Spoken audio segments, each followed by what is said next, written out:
The Winnipeg Comedy Festival proudly presents If It Makes You Happy. Here's your host, Steve Patterson. Yes! Hello! Hello, everyone. Good evening, and let me just start with this. I'm so happy to be here tonight. Have you seen the movie Shawshank Redemption? When Tim Robbins' character, after being in prison for many years, he crawls through a long sewer full of feces. And he gets out the other side, and then the rain washes him off. That's how I feel every moment I'm out of my house now. True story. And to be here with a live audience, are you kidding me? A live audience. These are real people. Yes! So happy to be here. I'm 51 years old. 51. That's about the reaction it deserves. Thank you. I wouldn't go so far as to say that 51 is a happy age. I will say this. Turning 50 last year made me less unhappy than I thought it would. So I've got that going for me. I thought 50 was going to be a huge, depressing change in life where I would take stock of my life, realize what I was missing from my life's inventory up to that point, and then try to do something massive to correct it, like buy a sports car or go to space. You know what the only difference I noticed was being 50? I looked out my window the day I turned 50, and I saw a bird. And I thought, I wonder what kind of bird that is.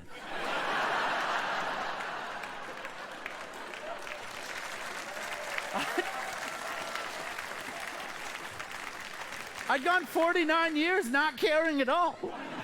But you turned 50, you gotta know, what kind of bird is that? I got right into it for a while. I started looking up the names of birds. It's pointless. It turns out most of them are just descriptions of the bird. That's the name. Oh, look, it's a red-winged blackbird. So named because of the red wings and the black body, and it's a bird. It's a red-winged blackbird. Or they're named after the action that most people associate with the bird. That is a woodpecker. I hope it's named after the action that the bird does. I've never been close enough to one to it. But then I realized that not enough people that I know enough about birds for me to care about being accurate. And that is when I started making bird names up. And that makes me happy. Wow, look at that. It's a gray-buffled derbycock. I can't believe it's here. It's indigenous to South America. It was a pigeon. I knew it was a pigeon. But I only name birds that are quite high and flying away. So it's impossible to verify. Birds communicate through whistling, which some call tweeting, but that's ridiculous. Birds don't tweet. They're tiny little hands. They can't type, let alone troll each other with misinformation. Now, I don't know what the birds are saying to each other.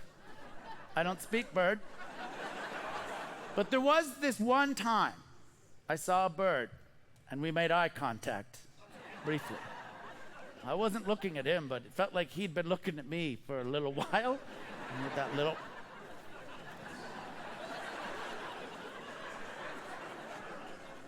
He looked like he was a bit of an older-looking bird. He may have been a gray-buffled derbycock. I don't know. And he made this sound I've never heard a bird make before. Do you ever hear a bird make a sound and you've never heard it? It was like,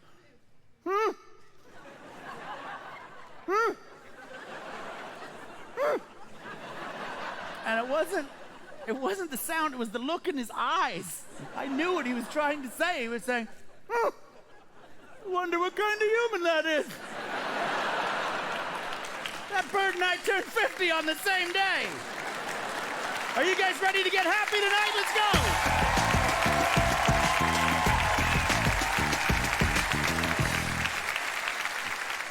This comedian has made several television appearances, and she's here for you live tonight to make another one. Please welcome Julie Kim.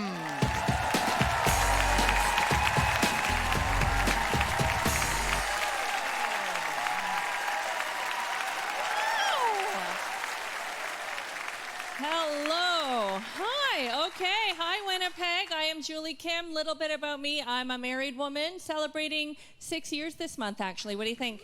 Yeah? Thank you. Thank you. Yeah, we're both very, very happy when I'm happy. What a blessing, you know? In the beginning, I was looking for someone who would make me a better person. You guys done this stuff? Right? Why did I do that? Why does any of us do that? I didn't actually want to be a better person. I wanted to be my shitty self and have someone love me anyways. That's the dream, isn't it? That's the dream. Oh, yeah. If your partner clapped, be offended. But honestly, I'm his rock, my husband. I'm his rock. I weigh him down. That's the way it's supposed to be, right? He's a great guy, though. The only thing is he's not rich, and that's okay. Because his parents are rich, huh? Huh? And I am patient, so... Okay.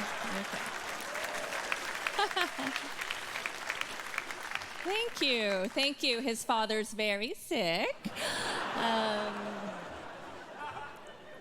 Not sick enough, but... It's all right. A few years ago, we had a baby, too, my first. Thank you. That I know of, you know what I mean? That guy knows. Okay. Honestly, I was also very scared to become a mother, you guys. I saw the way that my mom did it, and she did not make it look fun, I'll tell you that, all right? I mean, very different circumstances. My mom was a first-generation immigrant, didn't speak the language, new to the country, all of that, and she took care of us, 3 kids and my dad, and she worked. My mom was always tired, you guys. The whole thing drained her of youth and joy and energy. I'm pretty sure she regretted the whole thing. It's just something I picked up on from the way she said those exact words every day, all right? Yeah. It's true. Guys get all the credit. I could tell from the time that we told people I was pregnant, a lot of people, especially men, only congratulated my husband. Can you believe it? For what? For making the sperm? You know, something men can't not do. Huh? What's that about? Right? And they're always doing it. Men are always making sperm. Every second of the day. So many. 1,500 sperm a second. Yeah, doing it right now. Very rude, sir. You. I see you, right? Women do all the work. Every woman friend I have works so much and takes care of her family, and then they also do most of the stuff at home, right? They're not juggling. People say, oh, you're juggling. No, it's not juggling. They're taking bullets, okay? All right? And their husbands are just these guys who are just like, I'm just the dad. I don't know. How am I supposed to know the kids' names, you know? They're like, ooh. What? I barbecue. It's stupid, right? It's a scam. It's a scam. These guys, they know how to do other stuff, right? They have jobs, good jobs. One of my friends, her husband, chief technology officer by day, useless sack of shit by night. It's a choice. It's a choice, okay? Yeah. Oh, I breastfed. It was all right. Breastfeeding. Fans of breastfeeding? Yeah? Okay, that was creepy, sir.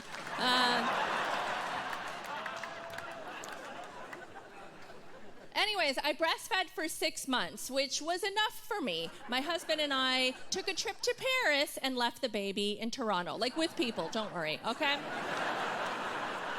So I stopped breastfeeding, and not everybody is a fan of that either. A lot of people really judged me for stopping breastfeeding, especially this one woman. She's my husband's coworker's wife. For this joke, we'll call her Carrie, because that's her real name, okay?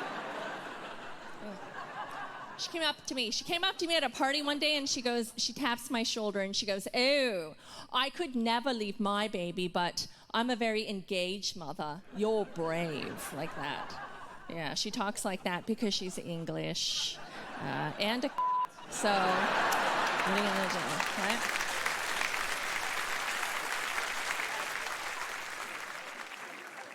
All right, I gotta go back to the hotel and FaceTime with my family back home. My child is sleeping, and that's when I shine.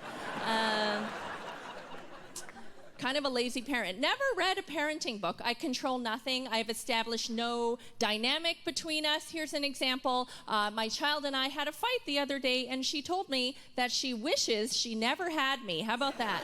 Huh? She never fights with her dad, though. He's her favorite. I mean, he did the whole parental leave. He changed all the diapers. But that's not even a big feminist thing, you guys. It's division of labor. I did the breastfeeding. He sucked at that, so we worked something out. You know what I mean? That's all. But a lot of people like to judge me for not being the kid's favorite because they think that if you're the mother and you're not the favorite, that you are a failure. So whenever people judge me for that she favors her father, I share this cute personal story, you guys. When the baby was 7 months old, she said her very first word, and her first word ever was mama. Huh? Yeah, thank you. Apparently that is what she called him. So what are you gonna do? All right, you guys, thank you so much, Winnipeg. Good night.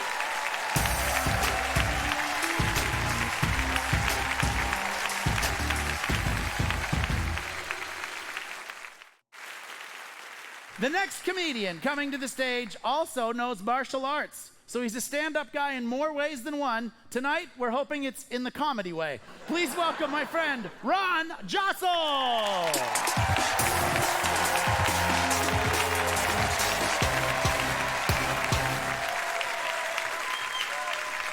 What's up, Winnipeg? How you doing? So happy to be back. My God. Here's a quick story about the UFC and how it started martial arts. UFC was started in 1993 in Denver, Colorado, but it was happening in Brazil in the 30s from a family called the Gracie family. They learned jiu-jitsu from Japanese tourists, took it on the street for 50 years, and came out with their own martial art called Brazilian Jiu-Jitsu. They owned the UFC in the first year, and to promote it, they had this thing called the Gracie Jiu-Jitsu Challenge. If you beat any of the brothers, you get $10,000. So in 1992, when I was 18, I flew to California to fight one of the brothers, and as you can tell, I'm doing stand-up comedy because the fight didn't go too well. So I had to fight this guy named Royce Gracie. If you didn't know anything about the UFC, he won the first, second, and fourth UFC. In 1992, nobody knew who he was. He was 6'2", 150 pounds. He looked like this. He looked exactly like this. He couldn't even speak English. I'm like, I'm gonna kill this guy. But this is why you don't fight a professional fighter. This is how fast the fight went. I picked him up, put him down. Right before I punched him, I woke up.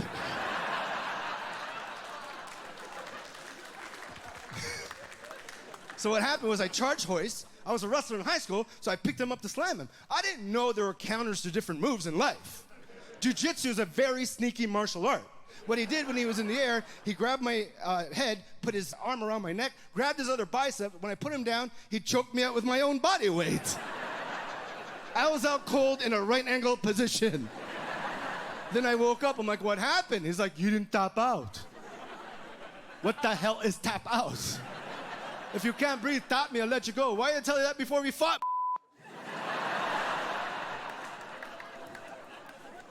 My last fight was actually 5 years ago in this city, no word of a lie. I was doing the local comedy club, and they were promoting the show, and my friend Mike, his name is Dilo, he's a DJ in the city. He's like, hey, Ron, after the show, let's go to a club. I'm DJing, it was a last-minute call. So we went to the club. Now, his girlfriend didn't even know that he was DJing because it was last minute. While we're in the DJ booth, we look in the crowd, and we see his girlfriend making out with another guy. He didn't know what to do, so he starts crying while DJing.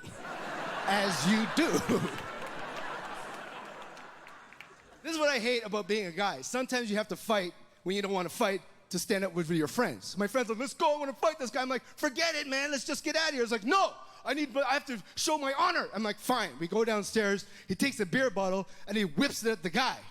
Because he's crying, he can't see straight. It hits a wall, and it shatters onto this Chinese gang. I'm like, good luck with this shit. Chinese gang's all cut, like, what the hell, you know? And you ever watched kung fu movies where the Chinese fighter, he's a kung fu fighter, and he tastes his own blood and he gets really angry?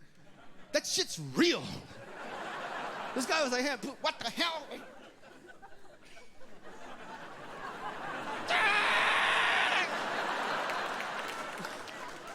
It's like turbo boost or something. Let's get these guys. My friends are like, let's do this. I'm like, this ain't Braveheart. What are you doing? The biggest guy, the Chinese gang, points me out because I was the biggest of my friends. This guy was huge. He was like 5'4", and I take the big one. Right before we all clash, my white friend Chris jumps in. I love Chris. He's a beautiful human being. Comes in, stop the fighting! We're all the same color inside! He gets beat up instantly. His Black Lives Matter shirt's over his head. It's hilarious. Anyways, now we're all clashing. Everybody's punching each other. This guy doesn't punch me. He holds me, looks me in the eyes like, oh my God. I go, what? I just bought 2 tickets for your show at the comedy club. Are you serious? Yeah, let's just pretend we're fighting so you don't get hurt for tomorrow's show. Pretend? Like fake fighting? Yeah, like WWE. So we're fake fighting. I'm not even joking. We're fake fighting in the middle of the dance floor when my friends are really fighting. They're all punching and they're like, what the heck is Ron doing there? Punching like this. Where did he get a turnbuckle from? Finally, the cops come in, break us up. These guys left. My friends said, all my friends are cut up and bruised. And they look at me and they go, why the hell are you spotless? And I say, because you don't know how to fight. The next day, the Chinese guy comes to my show, brings his family, all his friends. And in the show, Chris comes in. Ron, wasn't this guy there from last night? I'm like, Chris, don't be racist. No, all Asian people look alike. You guys been amazing. Thank you very much.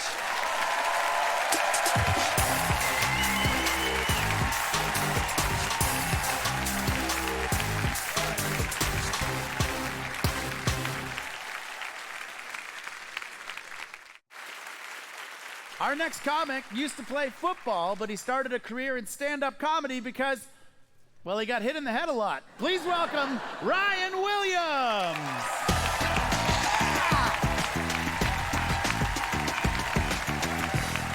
Hello, Winnipeg. I gained 30 pounds recently, but I'm okay with it. I learned how to cook, okay? Feel good about that. Back in the day, all you knew how to cook was your culture's food. And my mom's family's from Ireland. I don't know if you've ever had cabbage soup before, but it tastes like poetry and depression, okay? I learned how to cook on the internet, which is amazing. They've got everything, okay? Problem with the internet, though, is anyone can put a recipe on the internet, and I don't know if you know the internet, not everybody on that place has a good idea, okay? I found the saddest recipe on the entire internet, and that recipe was Taco Fiesta Night for 1. That is dark, man.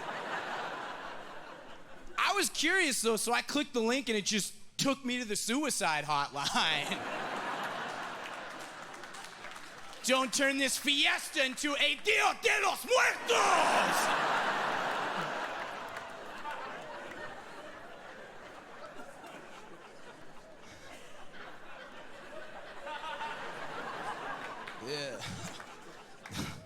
Yeah. They asked if I wanted a teleprompter, and I said, no, I'm a professional.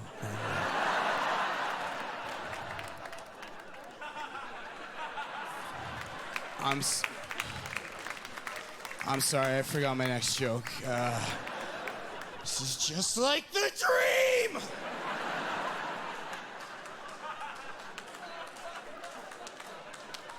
Oh yeah, I played football for 11 years and had a lot of serious concussions.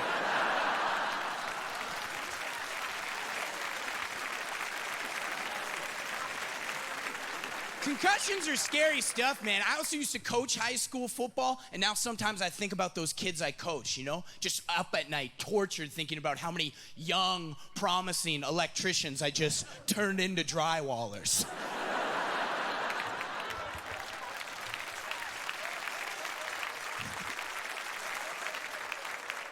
Now, that's a pretty classist joke, all right? And I'm university educated, okay? I studied history in university, so yeah, obviously I work construction. This is going well, but when this isn't going well and an audience knows you have a day job, you're done for, because they have the best heckle lock and loaded, ready to go. They'll just hit you with, hey, don't quit your day job. Got him. But that's never reversed in my life. Does that make sense? Like, I've never been at work and, like, knocked my forklift into a vat of wet concrete, causing $5,000 in damages, and a bunch of people run out like, whoa, whoa, whoa, whoa, whoa, what the hell, man? You better pursue a successful career in entertainment, buddy. Hasn't happened not once. Love football, love Canadian football, love the CFL. Please stop doing that. I practiced these jokes in Vancouver. Don't applaud, because I was not getting them there for the CFL joke. Okay? A lot of the players in the CFL are smaller than NFL players. People think that's because they're not good enough. No, that's not true. It's the rules. It's a bigger field in the CFL, and the play clock is 20 seconds as opposed to 40 seconds in the NFL. So that's why the players are smaller, and no other reason. You know? I could be on American TV if I wanted to. I just don't.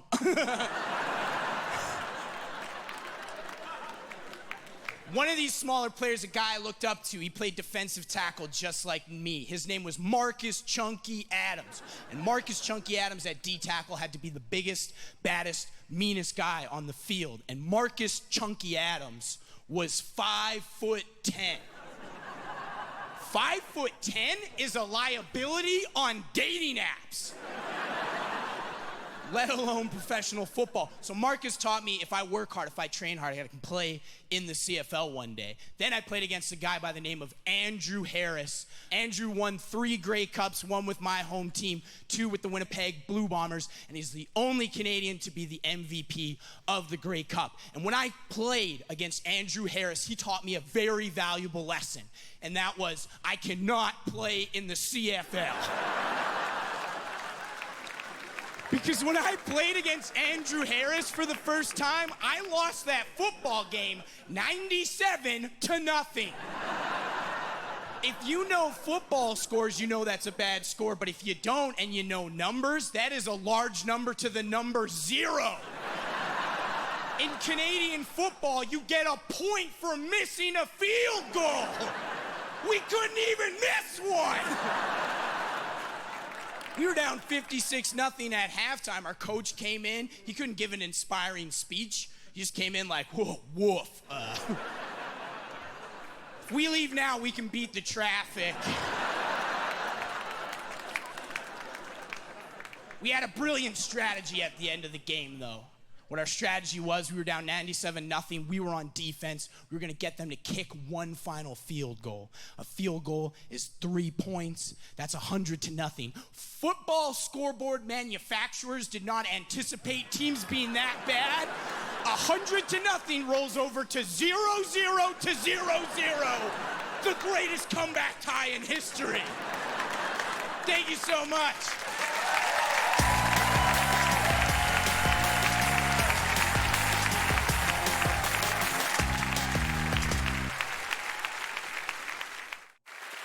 This next performer won Belly Dancer of the Universe. True story. Beating out a 7-bellied dancer from Alpha Centauri. Please welcome Anjelica Scannura.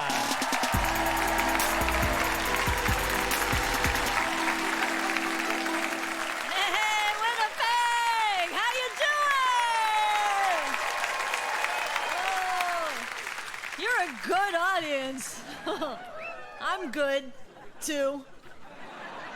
I did just recently start dabbling in witchcraft, which is never a good sign. It's not like things are going good and then you run home to sage yourself and chant incantations under a full moon. But mark my words, tomorrow if we wake up and the entire real estate market has collapsed and there's no war, it was me. No, I'm not that powerful, but hey, did you know that if you take a bay leaf and you write a wish on it and then you burn the bay leaf, you feel like you've done something productive? That's right, I'm attempting to manipulate the cosmos using only ingredients that I got at Costco. All hail the Wicked Witch of Kirkland, everybody! I love being alive today, don't you? It's a little weird out there, but you know what? 400 years ago, if I told you I was practicing witchcraft, you would have totally burnt me at the stake. Now, you just get to avoid me after the show. It's nice having people to avoid again, isn't it? Oh. That was a long couple years of posting thirst trap boomerangs on Instagram. Just like...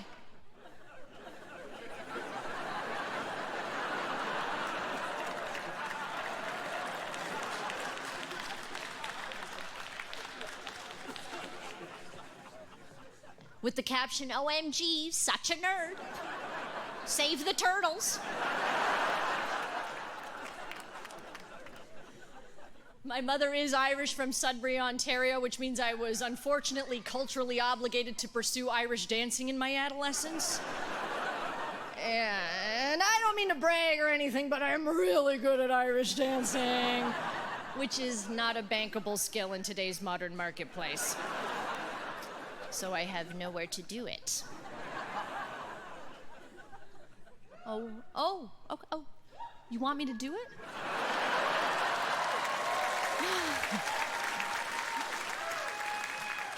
Okay, fine. I'll do it. Oh no, what have I done? Okay, now I'm nervous. Okay, I'm gonna do it. I'm warning you though, I'm a little rusty, so I'm just gonna show you the upper body.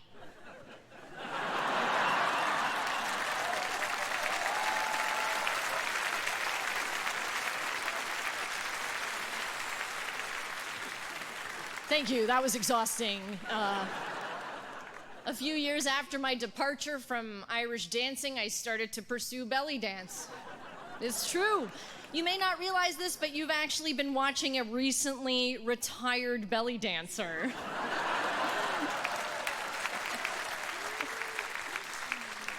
I thought it would be an easy job.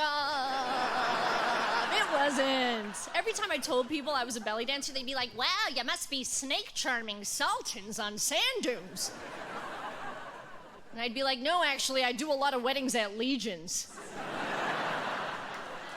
Practically lived in banquet halls, spent a lot of time picking glass out of my feet. But on the positive side, I did this for a living.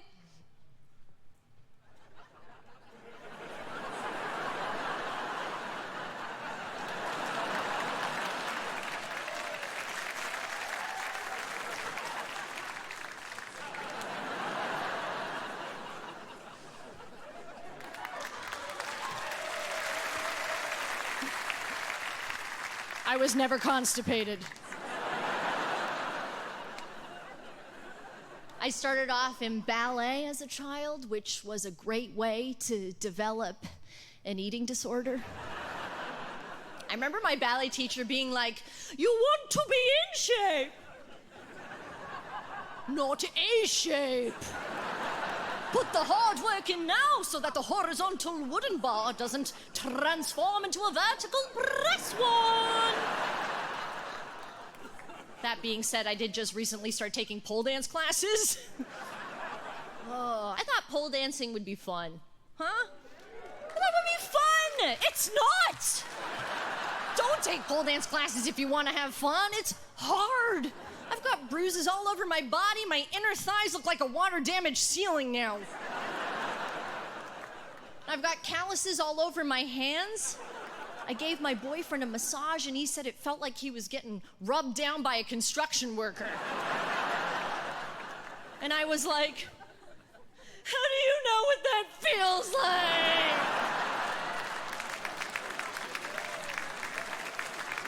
Thank you so much, Winnipeg Comedy Festival. I'm Anjelica Scannura.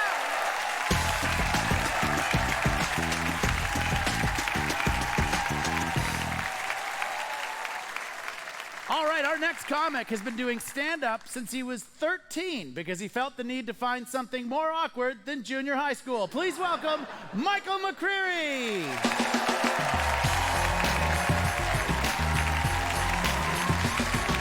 Oh my God, thanks. Thank you. Thank you so much. My God, thank you, Winnipeg. You look great, you know. Yes, I look like a Werther's rapper. That's true. Thank you very much. No, I'm autistic. Can you tell? Yes, I'm on the autism spectrum. When the organizers told me tonight's theme was, "What's your special interest?" I said, "Okay. How many hours do I have?"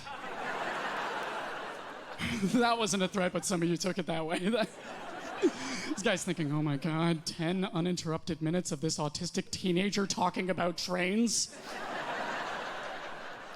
Rest assured, I'm an autistic guy who likes more things than trains, okay? I also like movies, you see. More specifically, I like autism movies, but I'm not talking about movies about people with autism, no.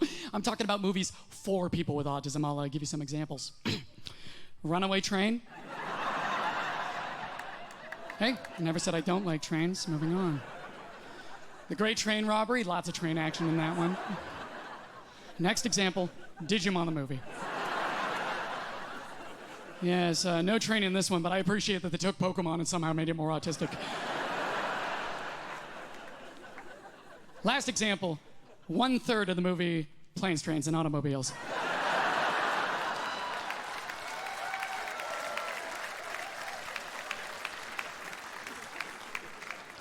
Now, I like to think I'm really passionate about autism, even though I was technically diagnosed with Asperger's, but about a decade ago, the medical journal retired the term in favor of the phrase "on the spectrum," which made me feel like I had my autistic license revoked. But if I'm being honest, Asperger's is an awful name. It's terrible, right? It got me bullied. Like this one kid, he used to take my lunch money. And he was a bigger loser than me. And he wore Birkenstock sandals with knee-high socks. I'm not trying to be weird looking at people's feet. I just told that joke in Vancouver. It did not go over well.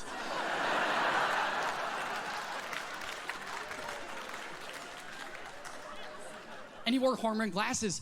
And like, he made fun of me. And he knew he could get away with it because I was too embarrassed to tell my teacher I was getting bullied by Woody Allen. So,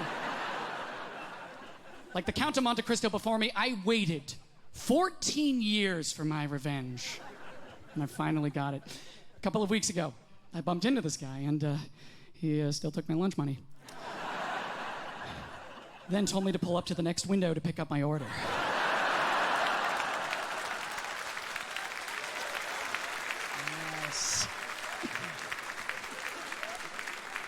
Yes, revenge is a dish best served to go. Yes, well, on the topic of things I like, I really like doing stand-up in person, you know? Like you might have noticed by this point, I talk really fast. I talk faster than my tongue is able to keep up with me. Like the average human being speaks about 130 words a minute. I speak about 170 because I work out, but...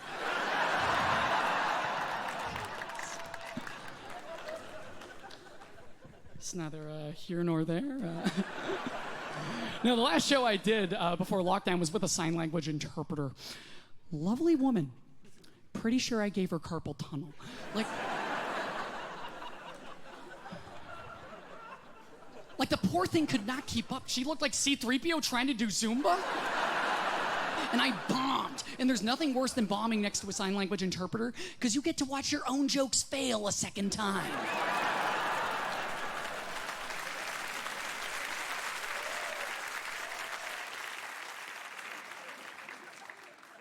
Last thing I love is travel, you know? I love traveling from the living room to the dining room. I live with my parents. But no, the only people that love me traveling more than me are my parents, you know? They gave me this one-way ticket to Japan once. They said, have fun. Don't come back. They love me. I went to Japan of my own accord. Now I'm gonna tell you something about Japan. I'm gonna leave you on this one. I don't know if anybody here watching is autistic or knows somebody autistic, but Japan is the one place where we can truly be happy. See, the food never touches. Nobody makes eye contact. And the only mode of transportation is trains. You folks have been wonderful. Thank you so much, Winnipeg.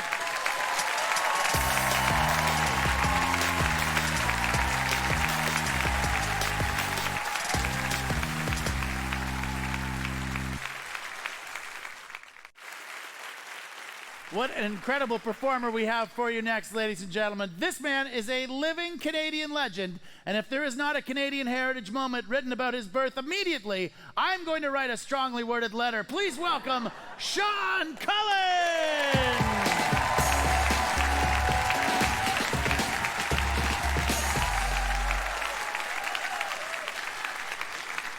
Thank you. Thank you all. Great to be here in Winnipeg, city of magic.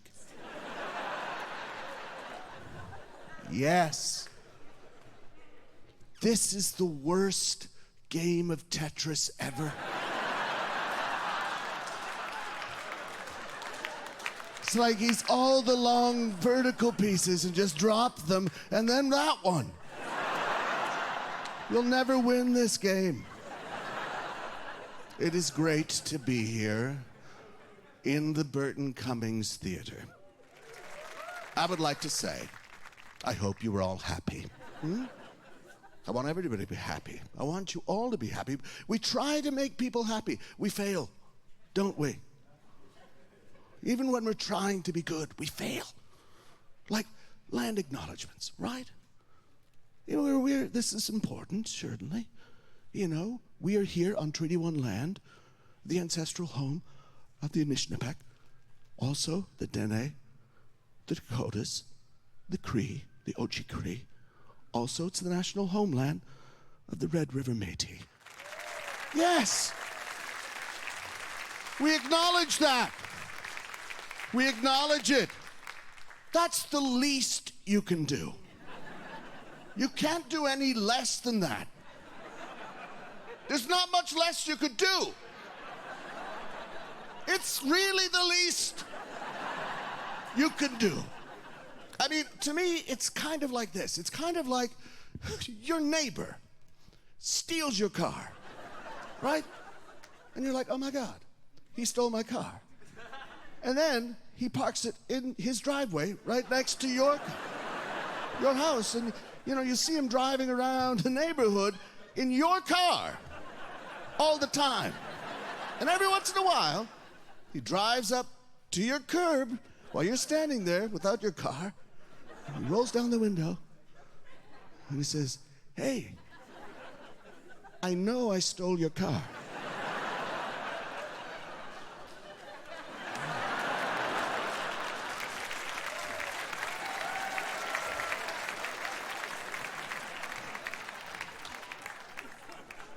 This is a great car. It's really like that. It's wrong. All right.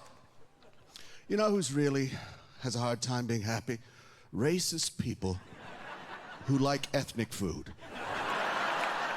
It's hard for them to be happy. Just imagine them in the restaurant. They're like, oh, this is so delicious. Go back to where you came from! But leave this! Oh, this is so good. I hate you!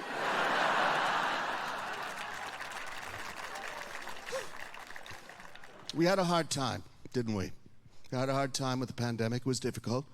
We all had to make sacrifices. We all had to stay indoors. My mother, so difficult for her. She's a tough woman. But she had a hard time with the pandemic, not going outside. She's a very gregarious person. So what she did to cheer up the kids in the neighborhood, she knitted herself a Spider-Man costume. And she swung to the children's windows, squatted there and laid millions of chocolate eggs for the kids. And we said, Mom, they can't even touch them. They're not sterilized. And she said, I don't care. They were just Maltesers. They weren't really eggs. She could not biologically produce chocolate eggs. She had knitted an egg sack, a functioning egg sack, dropped them all. Marvelous woman, marvelous. 91. 91. My father, it didn't really affect him, the pandemic, at all, because he has been dead for 14 years. Nothing changed for him. Nothing at all. I tried to improve myself, though, did anybody do something to improve themselves during the pandemic while you were stuck in your house? Yeah. I tried to learn a new language, but I chose a stupid one. I chose Latin, which is moronic. No one speaks it anywhere, you know. But they gave me ridiculous phrases to learn that didn't make any sense. For example, ego non ovum sum. I am not an egg. I'm not an egg. When will I use that? In ancient Rome, was there some crazy masquerade ball every year where people dressed as eggs? And they would say, I'm not really an egg. Ego non ovum sum. Stupid. Another one that was weird was, Ivanes Ibrium Psittacum in forum pulsat. The young man beats the drunk parrot in the forum.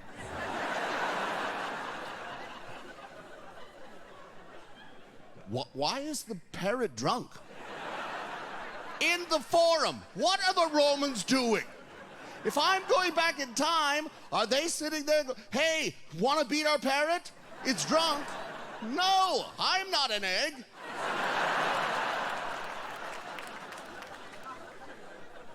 All right, thank you very much, everyone. Winnipeg, city of fire and wonder. Thank you. Remember, in these difficult times, wash your hands and wipe your bums. Thank you.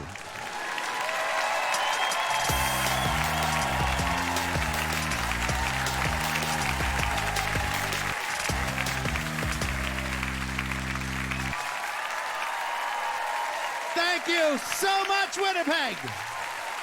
What a great time. I believe it was the bard herself, Sheryl Crow, who said, if it makes you happy, it must be the end of the show. Good night, everyone.